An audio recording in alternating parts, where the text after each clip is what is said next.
if we are going to change very fast, then there have to be aspects of strategy which have to be in place, and that has to be communicated across the organization. I also heard you talk, when you talked about the vendor piece, I also heard you say about the HR focus, and therefore in any change, you know, human resources, and there is a great, in any change situation, how is it that you can actually leverage partners? And what comes to my mind is what Radhika was talking about Nokia, and how Apple took over that position was a lot to do with the hundreds of partnerships they established with all those application app providers and development people, and that really led to their success. So, you know, in change situation, again, partnerships can be very, very useful. So great, thanks, sir, for that. I now come to Dr. Devi Singh for the question on, given this, what we just heard about the challenges, or rather, you've not had the chance about that. So if you could share, you know, what has been the most successful transformation, and what was the leadership doing to make it successful? Give me a few minutes. Well, let me put it this way. 15 years ago, when I was 45, if I may use the word, leadership was thrust on me. I didn't hear that right. You were 15 years back, you were 45? Yes. You look 40 today, sir. Whatever. So that's good. And and there's a secret to that. Okay.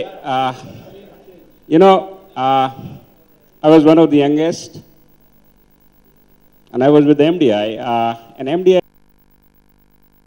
for a long time, even now, it has been an institution promoted by FCI, and then there were issues, have always been issues in terms of funding and resources, and my illustrious predecessor, of course, was Dr. Pritam Singh.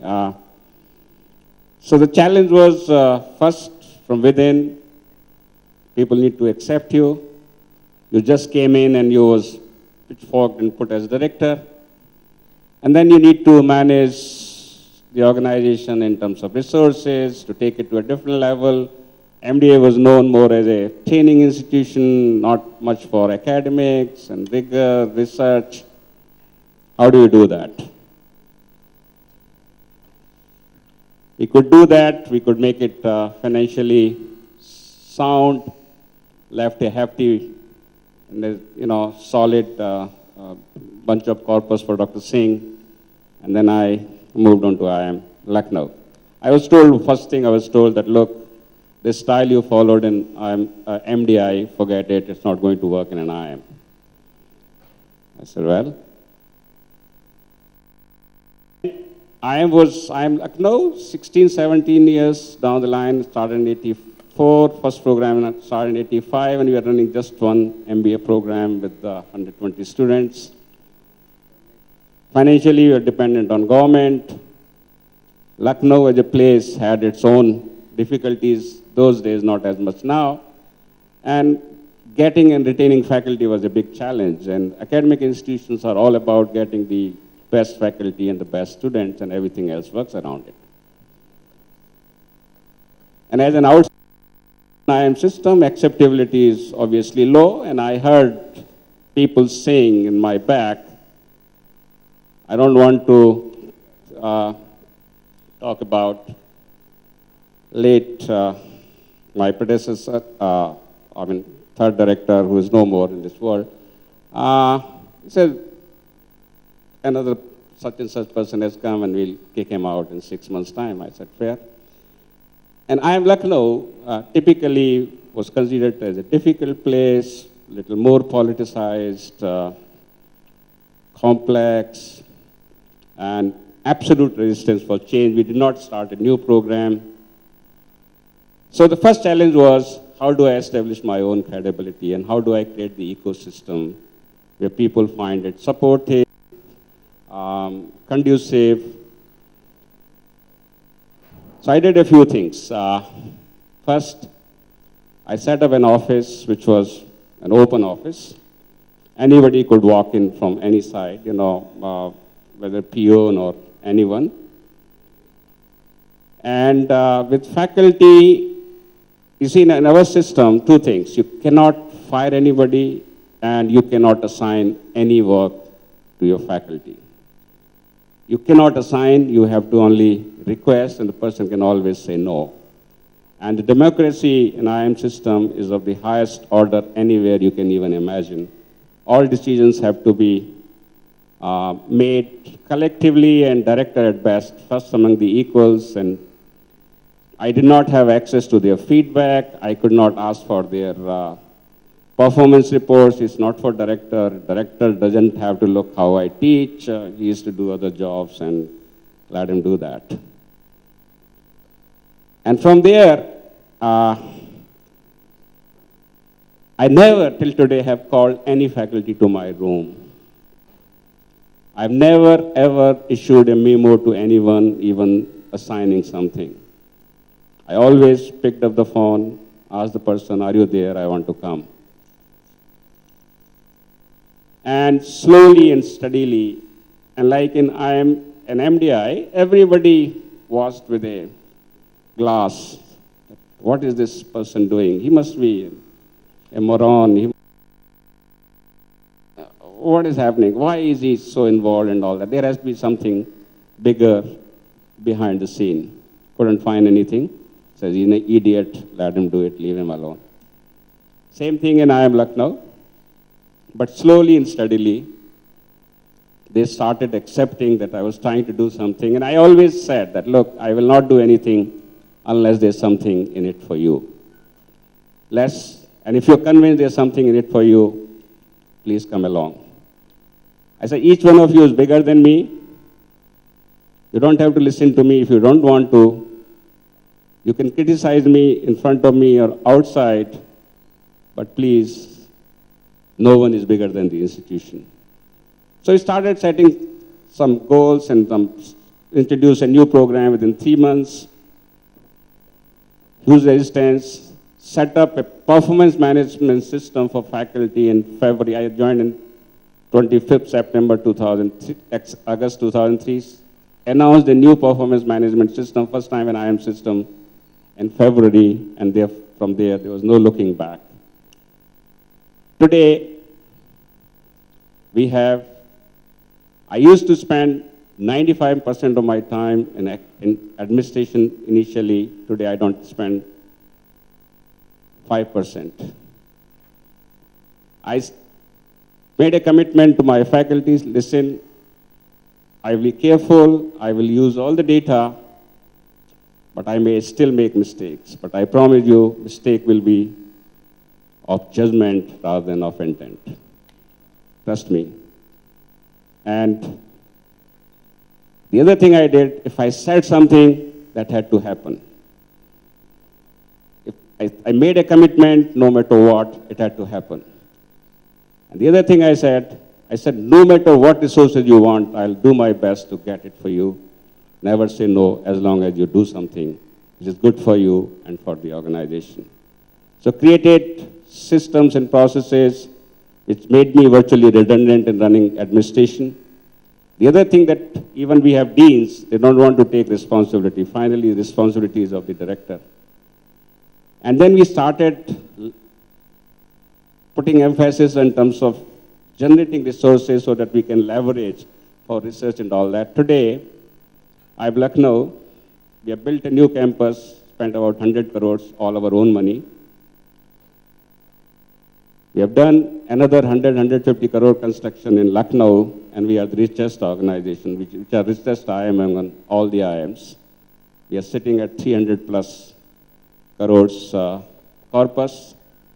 We have most liberal research funding. We have most robust and transparent system of performance. There are people know that if I need something, the last thing the director will ever say is no. So one principle I followed, you put everyone else ahead of you in academics and you come in the end. And principle I followed it.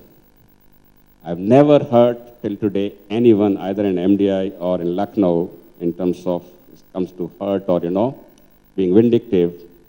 And at the same time, I have not done anything for my own self which is seen as selfish or I've done something for myself. I'm the only director in last 15 years hasn't done 1 rupee worth of consulting. I said, I will not do it.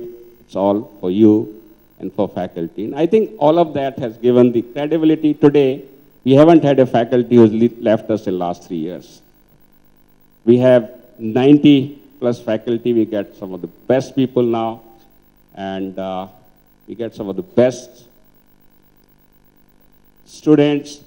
We get all those recruiters, and the program that we have done and do in Noida is doing better than anyone else. It's all because I've trusted people, I've given them a responsibility, gone to them with folded hand at times. All the professors, the most senior, most effective professors who never wanted to touch any administration, each one of them has been a dean or a task head for me. They have never said no to me because they saw that something we are doing together. And today, change has become like this. I mean, we want to do something, it happens. We have changed, we were the first ones to change the admission policy and give, for diversity, to give more emphasis to gender equity, and everyone else followed. We were the first one to introduce the performance management system, everyone else followed. And we were the first one now first time to introduce a variable compensation in IM system, and it's being rolled out right now. So today, I think politics, I always believe, flows from the top. If you do not indulge in politics, I do not have to remember what I told to XYZ yesterday or last month, because if there was a situation, if there was a context, my response had to be based on data. At that point in time, the response was one, and 6 months ago, it will be same today. So I do not have to either remember or play one against the other, and it works. It works beautifully, and people trust you, and I think it's all around personal credibility and the trust. So very interesting. Some things are coming to my mind. As I hear you, there are 4 things that I hear. One that, and taking off from what Mr. Siddiqui had said, that HR is very important part of the change. Within that, the culture becomes very important. And the culture is about being supportive. It is also being actually humble. So that's one. The second is creating a common ground. So if there is a change, what is the platform for change and which everybody buys into, and then, that change happens. So creating that common ground, and finally holding people accountable thereafter. So those are 3 things I hear. I just wanted to share one story. Anybody from Nokia here? Or has ever worked with Nokia? Okay, I don't want to get killed, so that's why I just asked before I shared the story. So we talked about Nokia and, iPhone and all of that. I was with one of the very senior strategy consultant from UK, and I was in a telecom conference, and I was, we were talking about Nokia and how Nokia had recognized in 2007 that the things will not be the same. They will not be the world beaters. They will not be 37% market share unless they change. However, that change didn't work for them because that change they entailed upon themselves to do. They didn't go out like iPhone and Apple and create partnerships. And I was asking that gentleman, I said, okay, so what happened? This is fine, but what went wrong at the leadership level? This is the facts, but leadership traits, what went wrong? And he had an interesting thing to say, and I could be wrong, I'm just saying but it was interesting to hear him. He said, Nokia is a Finnish company, and Finland, Finnish people are very confident about themselves. And when they look at the rest of the world, they look at them like this. So they look down upon others. And what I hear you say, sir, is humbleness is very important. To be successful, to make that change, that humbleness becomes very, very important. I think the motto of our, the whole value system is around, and everywhere, including in our programs, students, and I think you see for yourself, the students coming from IIM Lucknow, it is excellence with integrity and humility. The first thing we try to do is blunt their arrogance the day they step in. And we work on them for 2 years, and I haven't seen more humble students. I'm a student of IIM Ahmedabad myself. Great, same here. It's a great institute. Great institute for sure. Sir, allow me to go to Ajay now, because we're falling a little short of the time. So Ajay, your story and the transformation and what were the learnings from there? Already great things shared with the audience, but I think I'll cover a different, broader aspect. How much is your change aligned to social inclusion and CSR? What are you giving back to society when you're really making change? I'll back this with an example. NDPL or privatization started in July 2002, and in 5 years' time, the losses had reduced from 53% to 15%. So the question was, what next? One of all the low-hanging fruits had been taken care of by us. But what was left was probably the toughest segment. The JJ clusters, those dense areas where electricity was meant no payment, and things like that. So what do you do? And that is where I think we took a change, but it had a social inclusion and a CSR angle to it. We decided to go into those areas, and initially we had an NGO to help us, because entering those areas, there was a lot of suspicion, fast meters, billing, this, that. So initially it was an entry into those areas. And then finally, we did a number of initiatives. And I think if you hear them, they've been recognized as unique earlier, but I don't know whether you've heard them before. One of them was, our research showed that there were a lot of young ladies in these areas who were involved in menial jobs. They were washing utensils, they were washing clothes, they were dusting, cleaning, sweeping the floor of nearby houses. So what we did, we ran beautician courses for them. Because what we got as feedback was that wherever you are, an individual wants to look good, be it a JJ cluster or be it anywhere else. And what we decided was, we set up a training center, we hired buses, we took them on for training, and at the end of training, we gave them kits. The whole idea was, how do you make people in these areas generate extra income so that they can pay our bills? This was one effort, which was a great success. Another thing that we did was, we said, all right, other vocational training programs we ran, like electricians courses. Now, those electricians, we didn't stop there. Those who qualified, we put them on our website for consumers to give them business. They got business.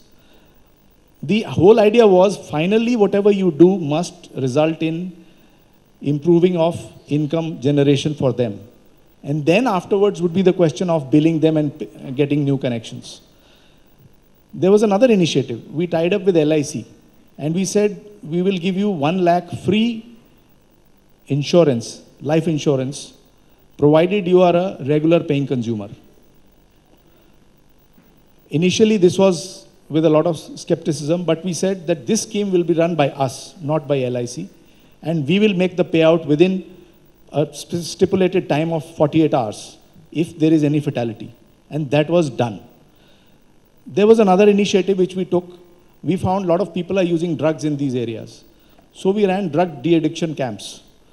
More than 10,000 people were covered. And finally, we didn't stop there. We did a follow-up camp to see how many had actually left drugs. The ratio was 1:10. We covered 5,000 people, but then finally we discovered that that one person who had left drug addiction was a great champion. The whole family was behind him, the neighborhood knew about it, and this whole thing became a great success. We also saw that if they were to pay an X amount, what would be their monthly payout? Now, at that time, we were doing bi-monthly billing. That means one bill every 2 months. We realized that if we do this in this area, they would have a problem of payment. So the first time we did was come down to monthly billing for this segment. So these are some of the few initiatives we did, and what was the payoff? The payoff in the end was, over a 3-year period, we got 1 lakh new connections from these areas in our area. Our collection percentage went up from 30% to 90% plus, and the revenue generated went from 15 crores to 60 crores. And just as a result of this, this was also presented internally in the Tata Group as one of the innovations that we did with social inclusion and CSR. And we found that we were the first prize winners amongst all the Tata companies. That included Tata Steel, TCS, and so many other companies that you hear of. So my view here is that I think with change should come, how is this change not within your organization, but what are you doing to society around you? And also, an underlying area is innovation.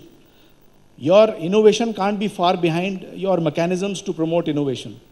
And one of the interesting things we had also was that besides having the best innovation which created for the business value, or what was the best innovation in the last 1 year, we had an innovation prize for that person who dared to fail. A person who tried but didn't get